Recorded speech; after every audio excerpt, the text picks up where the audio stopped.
This is not a full review of the Nikon D700. That's going to come later. I need to live with it for a while. But this is going to be my honest opinion, some quick observations and my general feelings about it after 15 days of taking it out with me every single day to shoot with it. 15 days of shooting after over 10 years of actively wanting this camera and anticipating its arrival. So 10 years of waiting, 15 days in. This is what I think of the Nikon D700. The way that it renders the actual photos that you get, or how easy it is to get photos, even in very low light conditions where it had to crank up the ISO. Acquiring autofocus was always fast and easy. It never had a problem. It never hunted around it. It never failed. And with the high ISO, this camera does remarkably well with high ISO. The noise in this camera is aesthetically probably the most pleasing noise I've seen in any camera. And what I mean by that is that when I shoot with film, when I shoot with Tri-X or Delta or something like that, the noise is a feature. It's one of the things that I look forward to. The noise, that grain structure, it gives a certain vibe, a certain mood to the photo that adds to the character of the photo. It's one of the things that I like. But typically speaking, when a digital photo starts to get really, really noisy, it'll almost always just look bad. Once it starts to make itself prominent enough, it gets very muddied, very distorted looking. It's a very unattractive look. It looks like a failure of digital information. But with the Nikon D700, I noticed that even when I was shooting at 6400, when I was looking at the photo as a whole, it didn't look noisy. Nothing jumped out at me. I didn't see any obvious color splotches anywhere. When I zoomed in 100%, I could then see the noise, but I noticed that the noise was very subtle. It was very fine, it was very subtle, and again, ironically enough, it was actually monochromatic. There were no color splotches. It was just white little dots, almost like a light dusting of snow floating through the air, which gives it actually kind of a beautiful look. Between the fact that it is so fine and it's distributed so evenly, and then the fact that it's monochromatic, it gives me the same feeling of the grain structure you see in film. That's the kind of intuition I have when I'm seeing it. That's what it feels like to me. Now, I'm not going to say it looks like film because that's really impossible. Film is the grain structure is organic, but it gives that same type of vibe. And I actually really ended up liking the grain that I was seeing in the photos from the D700. So I embraced it. I didn't use any sort of noise reduction on any of the photos. And I also became much less shy about shooting at high ISOs just for convenience sake, because as it turns out, the noise, to me anyway, has a very attractive, kind of a nostalgic feel to it. Owning this D700 has reminded me of what I love so much about these Nikon Pro Series bodies. Now, this is not quite as nice as the big full-size D3S. However, it is very, very close. I'd say about 95% as well set up as the D3S. The only thing that's missing is that vertical grip. And not just because I like to have a vertical grip, but actually the vertical grip does, because of its size, it gives you a little more room for some extra things that this does not have. For example, that lower dedicated screen that I would use for my ISO. However, this is a great reminder. It's a great example of how well thought out these full frame cameras were from Nikon, these real rugged Pro Series bodies. Aside from the fact that they feel good in the hand, they're unbelievably dense, they're well built, they last forever. Aside from all those things is the fact that there are so many dedicated buttons. There are buttons absolutely everywhere, buttons and dials and switches, and although it looks complicated at first, they all serve a very special function. And actually, once you've identified all of them, you realize that they are perfectly placed. Every single button and switch and dial on this camera not only serves a very important function, but it is placed very, very well. It's unbelievably easy and fast and intuitive, even for a casual photographer to use. So if you're a professional photographer, something like this makes your life a lot easier and really can help you avert catastrophe. So as an example, with my Canon cameras, I typically keep them in sleep mode. This is my Canon 6D. It's my most used camera for everyday carry. One of the things I have openly complained about is I hate that the on-off switch is at the top left corner. So the workaround with that is that with my Canon cameras, and only my Canon cameras, I put them in sleep mode. That way, after 1 minute of not using, it'll automatically go to sleep. And the reason why I can do that with the Canon is not only because they have a sleep mode, but because it actually works so well. I will keep this camera on all day long, the entire day from morning to night, and then I'll put it back up on the shelf, and the next day I'll pick it up and it's still in the on position. Nothing is lit up because it's asleep. Well, right now there's no battery in it, but typically that sleep mode is so efficient that even having it in the on position, it will last days or even weeks on a single battery. I don't notice any negative impact on my battery by having it in the on position and letting it go to sleep. But the moment I just barely feather the shutter, it's automatically on and it's ready to use. Now, Nikon does not have a well-functioning dedicated sleep mode. I don't think it has a real sleep mode. Some argue that they have their own version of it, but I cannot get this thing to conserve battery to any degree while it's on. But the location of the on-off switch, this is what I cut my teeth on. My very first full-size, full-frame camera was actually a Nikon, and I got very used to this switch being here. Even when I had my Olympus EM5 Mark II, the on-off switch, I believe, was just off to the side, somewhere over here, if my memory serves correctly. So either way, with one hand on this camera, hanging to my side, with this, I can very quickly and intuitively, if I see a scene approaching, if I think things are going to line up just right over here, and I don't want to draw attention to myself, I don't want to distract anybody by announcing that I'm raising a camera to my face or I'm getting ready to take a photo, very casually with no fuss, hanging with one hand, I just flip it on. And then as I wait for things to line up and it looks like it's just about perfect, I quickly raise it to my eye, push the button, lower it back down, and shut it off. It's unbelievably intuitive and discreet and effective. It's also, the weight and the resistance is perfect. You never turn it on by accident, but it turns on very easily when you want it to turn on. Of course, also the fact that I simply go past the on position and now the screen lights up is also, again, very intuitive and very easy.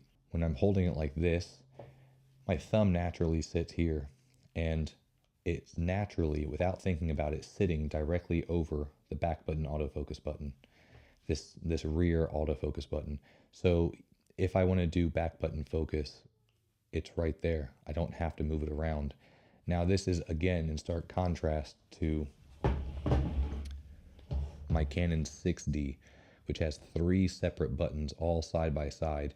And when I try to do back button autofocus on this camera, without fail, no matter how often I carry this camera, no matter how much I feel like I know this camera so well, like the back of my hand, nearly 80% of the time, I'd say 80 or 90% of the time even, when I go to hit the rear autofocus button, it turns out I'm accidentally hitting this button right here.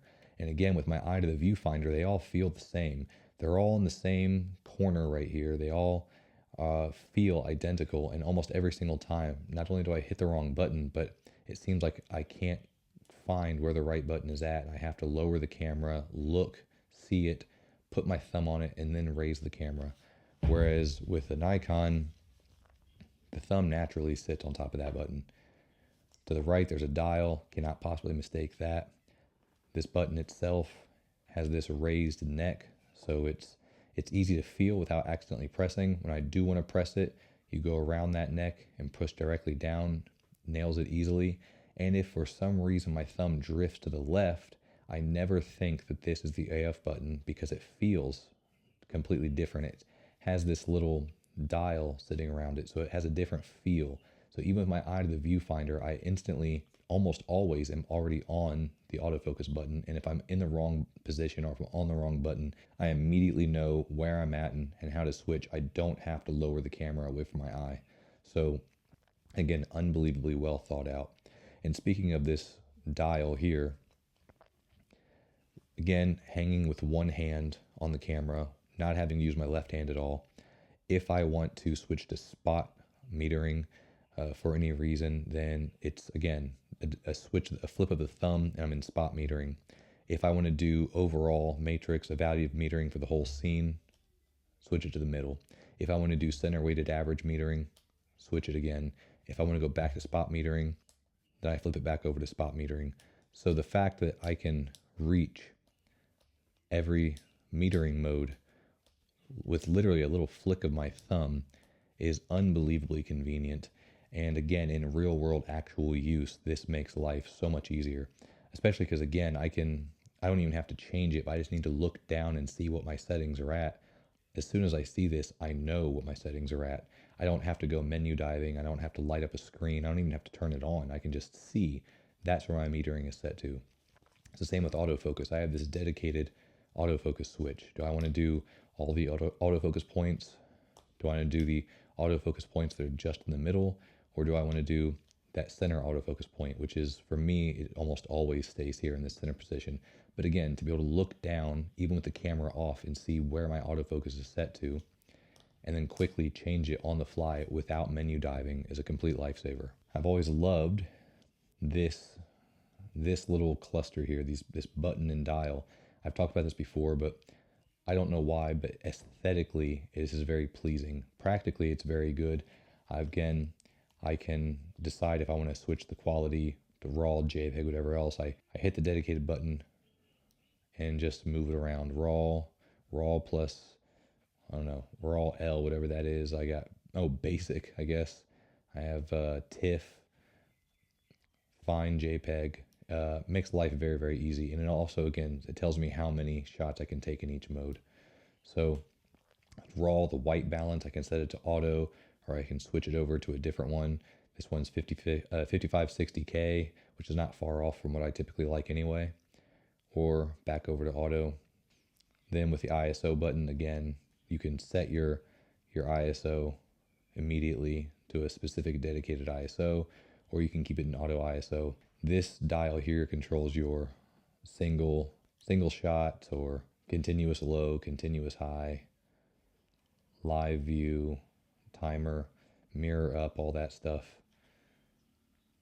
And having this little lock button, again, makes it very easy. Once it's set, it's set. You're never going to knock it loose by accident. There's also this dedicated switch here for whether you want to be in continuous autofocus, single autofocus, or manual autofocus.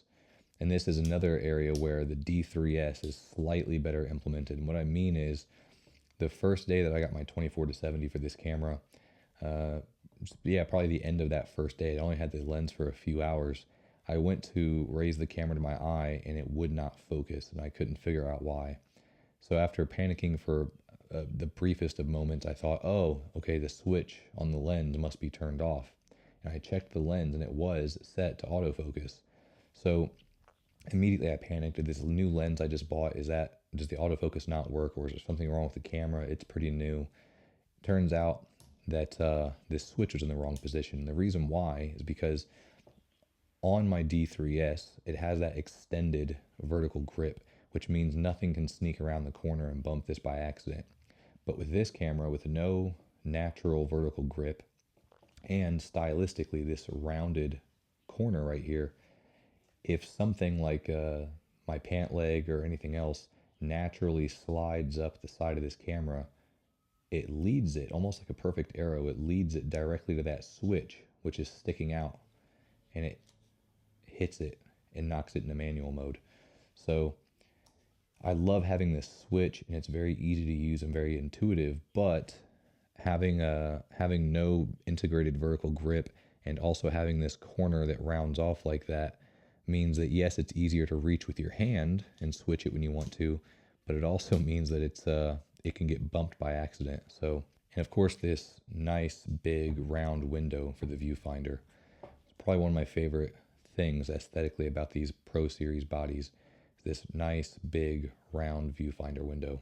Now again, that's some quick basic general thoughts and feelings about this camera after 15 days of taking it out every day and shooting with it.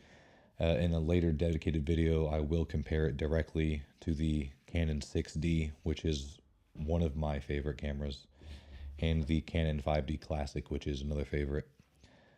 Currently, before getting this D700, I would say that my most used camera, that is my foolproof, bomb-proof, it'll do anything no matter what every single day, is my 6D. However, my favorite camera that I've ever owned was the Nikon D3S. I am thoroughly invested in both systems, emotionally and financially. I have spent a lot of time with both systems. I really enjoy and appreciate different aspects of both systems. So I'm hoping that during those videos where I do a dedicated D700 versus 6D review or Nikon versus Canon review, I'm hoping that I can be as unbiased as possible and just give you my straightforward feelings with no sort of brand loyalty attached to it. But anyway, other than that, thank you for watching, and I will talk to you later. Bye.